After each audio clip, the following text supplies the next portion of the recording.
Sebelum video ini bermula, untuk korang yang nak membeli buku pendiam yang ditulis oleh Abang Aiman sendiri, link aku dah letak dekat description. Jadi, itu saya. Jom tengok video. Assalamualaikum. Hello kepada semua yang tengok, kalau ada yang tengok. Jadi, saya Ahmad Pikachu dan dalam video ni, kita orang nak sembang pasal introvert. Jadi, introvert selalu diberi gelaran dia pendiam, pemalu, suka duduk seorang-seorang, antisocial. Tapi adakah semua itu betul? Saya pun tak tahu sebab saya tak kaji atau belajar benda tu. Yang apa yang saya tahu, yang introvert dia ada Reddit dia sendiri, iaitu R-Introvert. Jadi hari ini bersama saya akan tolong saya tengok introvert ni. Dia adalah seorang yang agak dikenali, speaker untuk MS Studio, penulis pendiam dan seorang psikologi. Seorang yang belajar psikologi, iaitu Abang Aiman Amri. Jadi bang, nak tegur dulu ke siapa-siapa yang tengok ni? Hai, selamat datang semua. Apa khabar? So, straight to the point saja. Kemungkinan korang yang tengok video ni pun Abang Aiman lah sebab korang tekan video ni. Jadi, kita mula terus bang. Okey, sila-sila. Tak sabar. Okay. Saya baca post ni kan.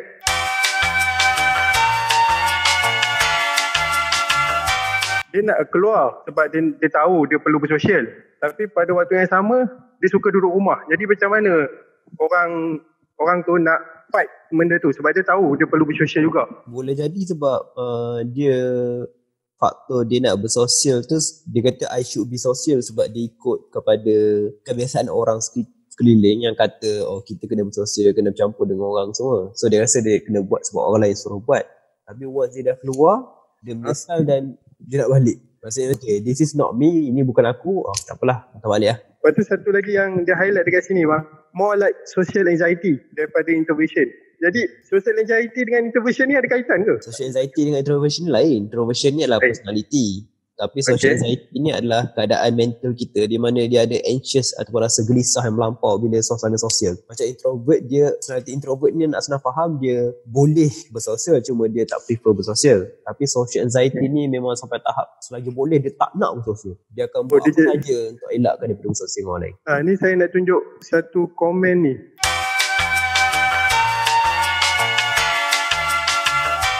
Ni point dia sebab dia tak boleh nak hold a conversation lah. Maksudnya dia bukan tak boleh bercakap, tapi dia tak boleh nak panjangkan conversation tu lah. Dia macam, saya pelik dia sampai ada orang dia buat teknik sendiri untuk bercakap.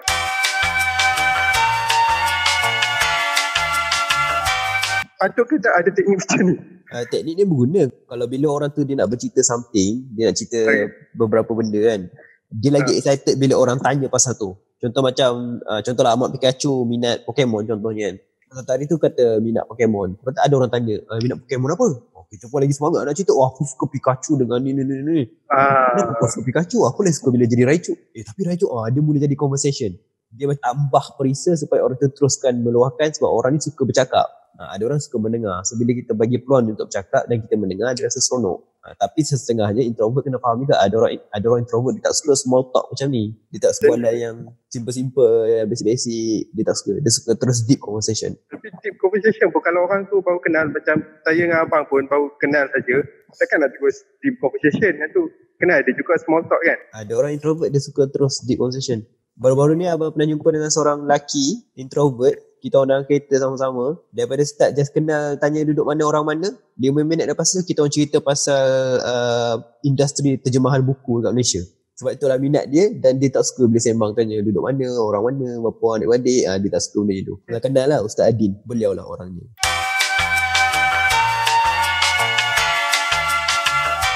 Ada setengah tempat kerja yang memang kita perlu extrovert lah banding dengan introvert kan. Jadi sebenarnya bergantung pada nature kerja juga. Kalau kerja yang contohlah sales person kan, yang memang kena bercakap, kena sembang semua nak menjual tu, so benda ni dia akan efek lah, di mana introvert dia akan rasa macam kena bercakap pula. Tapi kalau nature kerjanya, contohnya lah kalau macam website development ataupun coding ke, benda-benda yang menyebabkan orang tu kena buat kerja sendiri masing-masing, silo dengan komputer masing-masing, dan bagi benda ni tak jadi isu pun. Menarik dating.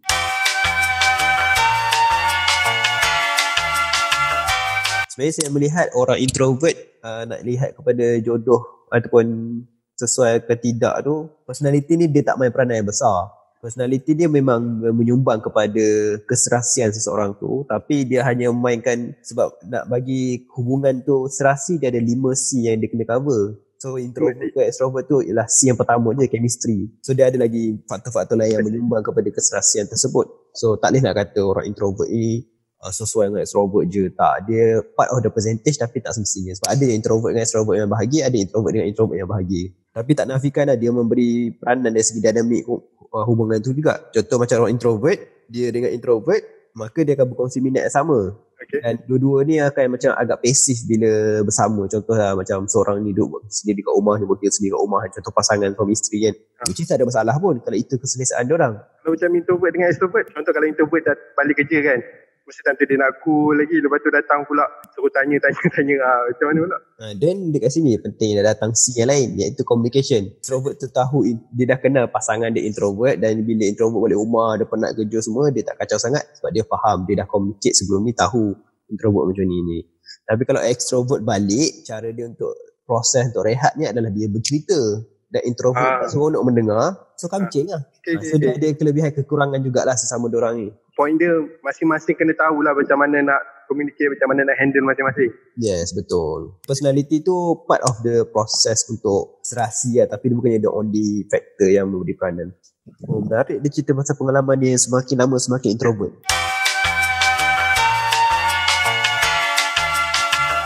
Macam mana dia daripada kecil dulu introvert, lepas tu dia boleh tukar ke introvert? Saya rasa lah, pandangan saya lah, yang dia definisikan, dia kata extrovert dengan introvert ni, dia nak kata bahawa dia talkative, bising dengan dia pendiam. Pandangan saya sebenarnya, kalau daripada ceritanya, nampak macam seolah-olah personality dia tak banyak berubah, cuma tingkah laku je yang banyak berubah. Maksudnya waktu kecil dia banyak bercakap semua, bila besar dia banyak diam, lebih kepada faktor, kan dia kata dia penat nak cerita pasal benda-benda yang berat, yang tak berkaitan dengan dia. Itu lebih kepada faktor maturity juga, di mana kita mula fokus pada benda kita buat berbanding kita nak fokus dengan semua benda. So faktor kematangan tu membuatkan orang tu semakin diam, semakin kurang bercakap, tapi bukan bermaksud personality dia berubah. Daripada dia suka cakap pasal semua benda, dia akan pilih topik-topik lah kiranya macam tu. Yes, macam kita lah waktu kecil, kita semua benda kita rasa seronok kan. Tapi bila besar ni macam malasnya nak layan ni, malas nak layan, kita layan benda yang berkaitan dengan kita je. Dan selalunya gaya dia cerita ni, saya nampaknya kebanyakannya orang ambivert macam ni. Dia tu golongan pertengahan kan. Dia kata waktu kecil dia banyak cakap, bila besar dia kurang cakap, dia rasa macam dia extrovert menjadi introvert. Tapi sebenarnya dia adalah ambivert. Cuma waktu kecil tu dia banyak cakap, bila besar faktor kematangan datang, dan faktor maturity, faktor dia mula lebih rational, dia lebih banyak pause, lebih banyak berehat, bercakap semua. Lama-lama nampak dia macam introvert. Tapi sebenarnya dia dekat tengah. Mungkin lah. Ni kalau kita ikut budaya sana lah.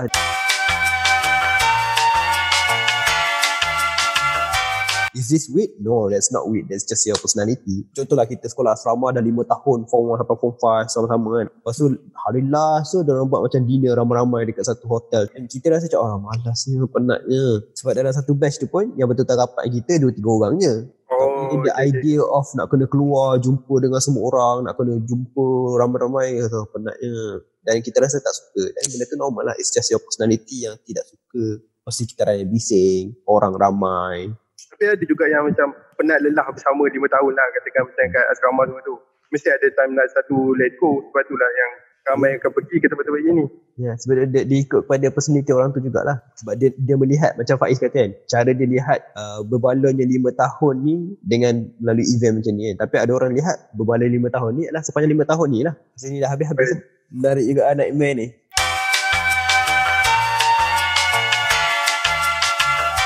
Biasa macam tu lah, introvert dia suka kenal atau menjumpa seorang tu dalam circle tu je. Maksudnya kalau macam waktu kerja, dia jumpa orang tu waktu kerja je. This is a good thing as well. Maksudnya bila lelaki tu siap, kawan dia tu nak ajak sembang lagi, nak keluar lagi lain kali bila dah habis kes pandemik corona virus semua ni kan. This is also menunjukkan satu benda bagus. Maksudnya lelaki ni, penulis ni, dia merupakan seorang pendengar yang baik. Betul. Kan? Sampaikan lelaki tu rasa macam nak sembang lagi dengan dia, nak sembang lagi. Jom kita keluar lepas ni, aku shock lah sembang dengan kau. I found my century. Tengok sikit. Yay. Dia jumpa community introvert. Menarik kisah dia.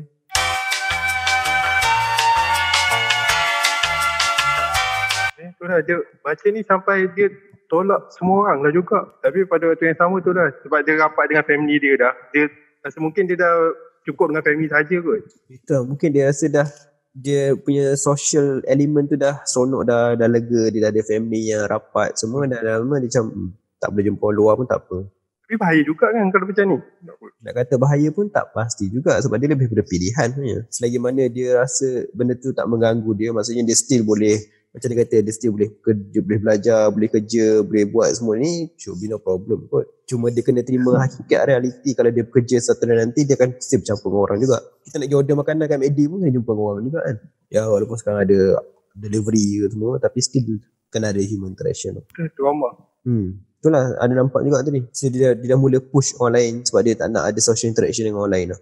Tapi tak Wan dia cakap sebab benda ni kena jumpa pakar, buat assessment, buat tahu. Kebanyakan saya tak tahulah. Saya daripada movie lah. Kebanyakannya western saja yang akan jumpa pakar. Kat belah sini rasa tak ditengahkan lagi kan benda-benda tu. Tapi kita, masyarakat kita dah ramai dah mula open pasal benda ni. Oh, dah mula open dah. Dah ramai yang mula berani pergi jumpa pakar, pergi session dan sebagainya. Cuma stigma tu still ada lah. Memang tak dapat nafi lah. Tapi saya nampak keterbukaan masyarakat dengan benda macam ni makin besar lah. Sebab kita pun daripada sekolah lagi jumpa cikgu kaunseling pun dah kena dah. Kena cop budak masalah kan. Betul.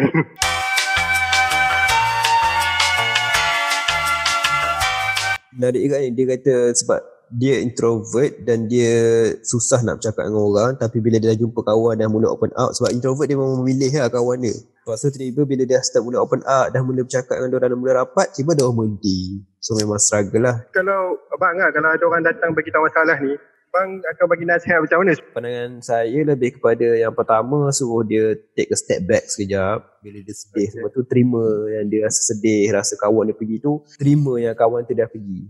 Sebab denial awal-awal tu yang menyebabkan dia susah nak move on. Lepas tu dia try boleh buat diary pemikiran, thoughts journal. Oh, thoughts journal macam mana? Macam ni lah, dia dalam satu buku tu, dia bahagikan 4 kolom. Kolom pertama tu dia tulis apa situasi yang terjadi. Contohnya situasi yang menyedihkan ke, situasi yang buatkan emosi terganggu lah. Contoh dalam situasi ni dia cerita lah, hari ni kawan baik aku Ali berhenti kerja. Itu situasi dia. Lepas tu kolom kedua tulis apa perasaan kita daripada situasi tersebut. Wah, aku sedih, aku rasa marah sebab dia tinggalkan aku rasa tak fair. Semua jenis emosi yang kita ada. Maksudnya kalau boleh setiap emosi tu letak berapa percentage juga. Maksudnya kalau macam marah sangat letaklah 90%. Ataupun kalau sedih tapi sedih sikit-sikit je, ataupun kecewa sikit-sikit letak 20% ke 30%. Bagi range lah supaya kita nampak mana emosi yang paling besar, yang paling berat. Kalau yang ketiga, tulis apa kita buat tu untuk yang sebagai respon. So ada orang responnya, aku call Ali untuk luahkan rindu, ataupun aku tak pergi kerja, ambil cuti sehari untuk rehat.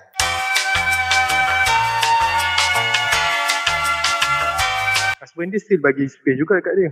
Ke sebab dia tak boleh benda macam tu? Rasa mungkin sebab ni, sebab dia ada masa dia nak me time, ada masa dia suka husband dia ada sekali. Tapi sebab bila husband dia ada sama kat rumah lama, menyebabkan dia macam dia nak diri sendiri. So dia risau bila husband dia masuk retirement nanti akan duduk kat rumah lama lagi. Saya rasa lebih pada communication kot. Okay, semua yang tengok video ni, terima kasih sebab tengok video ni. Subscribe. Kalau korang suka konten yang random, boleh komen. Kalau korang nak lagi video aku dengan Bang Aiman, boleh komen semua social media dia. Paksa dia buat video lagi dengan aku. So, boleh like kalau korang suka video ni. Lepas tu yang tu saja. Terima kasih. Gerak lu. Okay, terima kasih semua.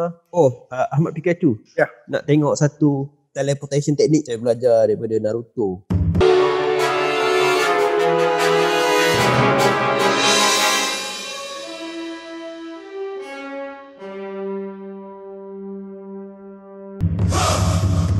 Okay, terima kasih semua kerana menonton.